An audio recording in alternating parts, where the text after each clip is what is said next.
Gimana? Bisa lah, deformasi lah mungkin bahasanya ya. Kalau saya sih lebih senang bahwa itu terjadi keausan sih menurut saya. Pasti aus. Karena aus itu kan bentuknya sudah berubah, akhirnya mempengaruhi hasil produksi kan. Oke.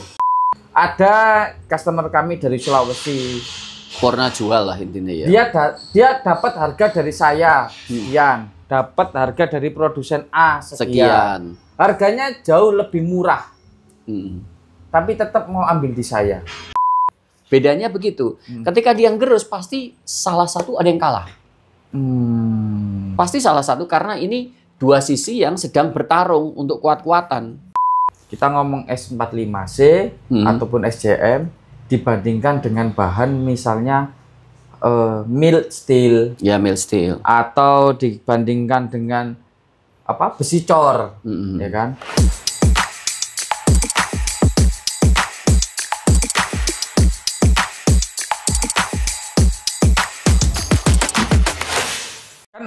Bahan S45C ataupun SJM, misalnya kalau di harden hard kan dikerasi kan. Ya, betul. Nah, apakah dari sisi setelah di harden terus di hard chrome, nah iki ada perbedaan atau dua kali pengerjaan. Harden sama hard chrome maksudnya gitu. Nah, misalnya kayak gitu.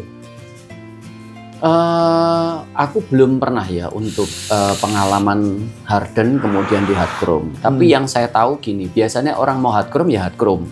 Kalau mau harden, dua sisi yang berbeda. Karena kan kalau menurut saya kan hard chrome itu kan nanti luarnya aja yang keras. Dia sebenarnya itu ngambil gesekannya supaya gesekannya tuh nggak tambah aus. Kalau di hard chrome itu kan luarnya saja kan, yang keras itu luarnya ditambah, istilahnya ada posisi chrome yang melapisi di luarnya. Dan dia itu kan semakin licin, seperti tadi SCM itu ada unsur chrome-nya itu pasti tambah licin. Nah, karena benda itu licin itu mengurangi gesekan, gitu. Nah, itu pasti lebih awet, gitu. Itu yang jelas. Kalau kekerasan di harden saja tanpa hard chrome ya, kita ngomong harden. Harden itu tujuannya mengeraskan. Benda kalau keras itu biasanya lebih kuat gesek. Tapi masalahnya kan gini, baja itu semakin kuat atau tidak itu bukan soal semakin kerasnya, bukan. Tapi komposisi yang mendukung. Misalnya S45C dia kan karbon aja. Tapi nggak ada kelicinannya. Ini kita ngomong harden aja ya, nggak ada hard chrome-nya, belum di hard chrome. Kalau dikeraskan aja, tapi dia memang keras. Misalnya tambah 30 HRC atau sampai 45, tapi kan dia nggak ada unsur kelicinannya. Yang bantu kelicinannya yang hard chrome. Iya. Sekarang gini, kalau kita ada dua benda bergesekan gini, kalau licin kan meleset ya, nggak akan mengganggu yang sebelah sini, karena licin, gesek. Geseknya ini nggak terjadi kuat. Tapi kalau nggak licin kan gerus gitu. Nah, bedanya begitu. Ketika dia gerus pasti salah satu ada yang kalah. Pasti salah satu karena ini dua sisi yang sedang bertarung untuk kuat-kuatan. Nah, sedangkan baja itu kenapa kita disebut seperti di awal baja paduan?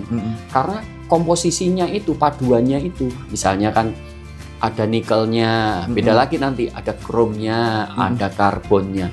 Kalau tool steel ada tambah lagi wolfram dan vanadium.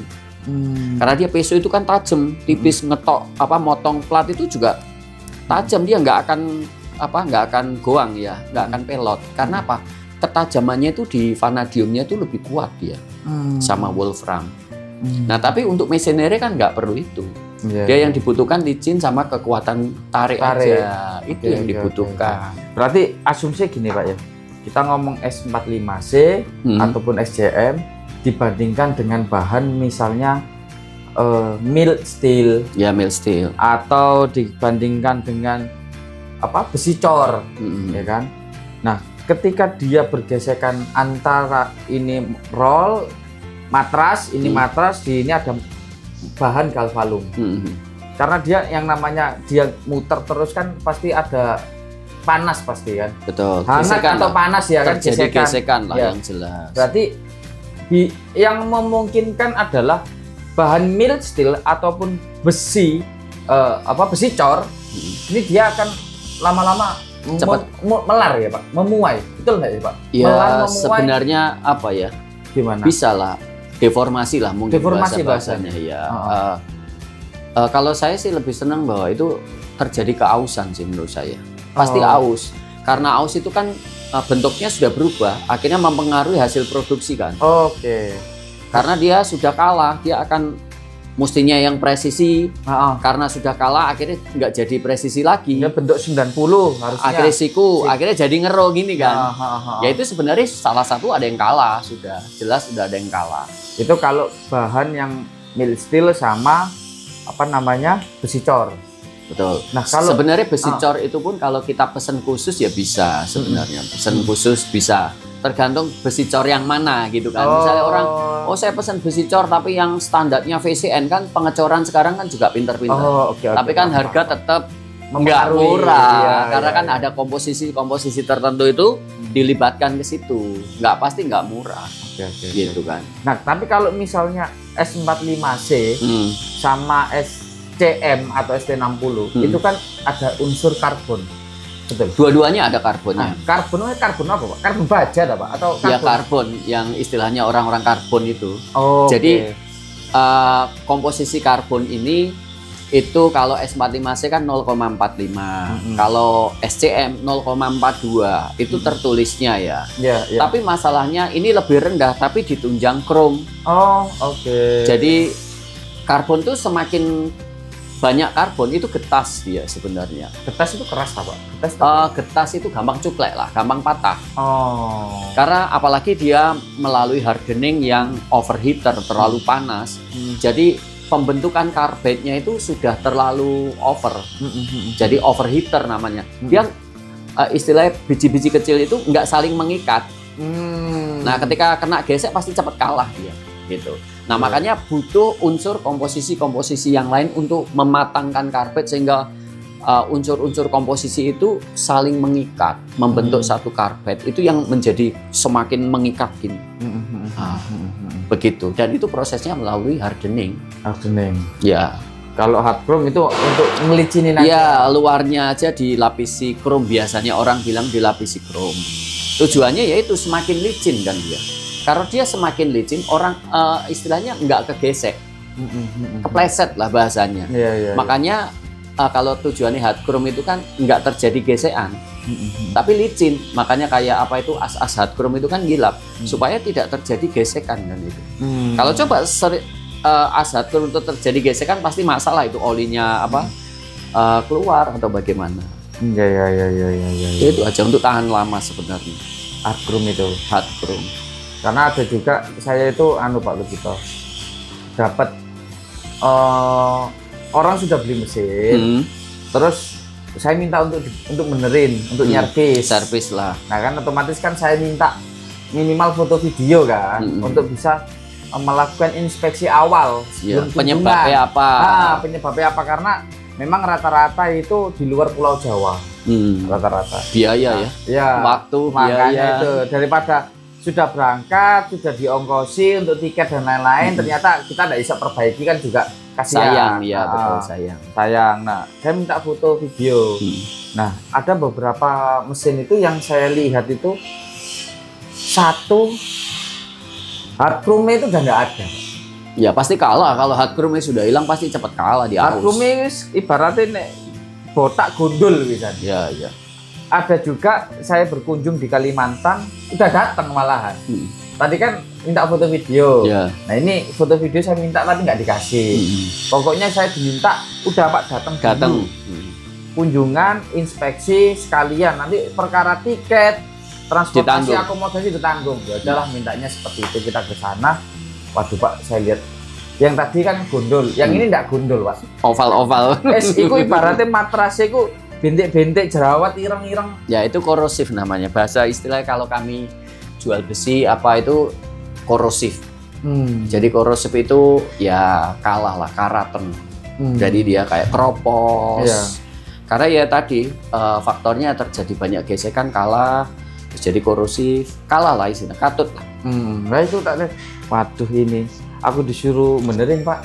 Ini beliaunya bilang, udah Pak dibenerin. Ini entah mau dibobot, mau dikrom ulang, terserah. Yeah. Ini ada bengkel bubur di sini, di sini, di sini. Nah, ini kan saya nggak tahu Pak, apakah memang di bidangnya machining untuk roll forming? Betul, betul. Nah, yang ada bisa-bisa saya di sana bukan inspeksi, tapi jadi tenaga kerja. Tenaga kerja ahli untuk benerin mesin di situ. Ada akhirnya aku pulang Pak. Pulang, aku bilang, ini aku nggak bisa benerin Pak. Kalau memang Bapak mau minta saya benerin, mesin ini dikirim ke Surabaya. Saya perbaiki total, saya garansi juga. Ya, sebenarnya kan kalau saya pribadi itu ngerti lah ya, paham. Tapi kan saya nggak mungkin ngomong di sini. Itu membongkar rahasia, ya kan. Saya juga harus tahu. Saya kalau seperti itu sih sebenarnya ya tahu lah akar masalahnya di mana. Cuma kadang kan mereka para user ini kan ya awam ya tentang permesinan. Oh ini mesti diapa? No ini kok gini. Sebenarnya ya ada lah. Tapi itu rahasia. Orang mintanya itu Pak harganya murah, tapi kualitas nomor 1 itu Pak yang susah. Ya itu alami. Iya. Alami. Saya bilang ini harga saya dengan beberapa value yang sering saya sampaikan, tapi ya tetap yang namanya bayar itu kan carinya yang murah. Murah, bagus. Jadi kalau pilih murah kadang kan mahal murah itu apa namanya tergantung budget. Saya mesti tanya Pak, kalau memang punya saya mahal ini dibandingkan dengan apa? Dengan siapa? Kan lazim toh pertanyaan itu. Betul. Ketika head to head silakan. Maksudnya nego-nego tipis enggak apa-apa. Tapi kalau dirasa saya tahu, oh dibandingkan dengan produsen si A, si B, saya tahu ini secara portofolio dia punya mesin seperti apa. Saya akan tetap bertahan dengan saya punya harga. Tapi mungkin saran saya gini, Pak. Kita harus mengedukasi user juga bahwa apa ya, yang kita berikan itu sesuai dengan harga. Jadi nggak ada istilahnya apa ya,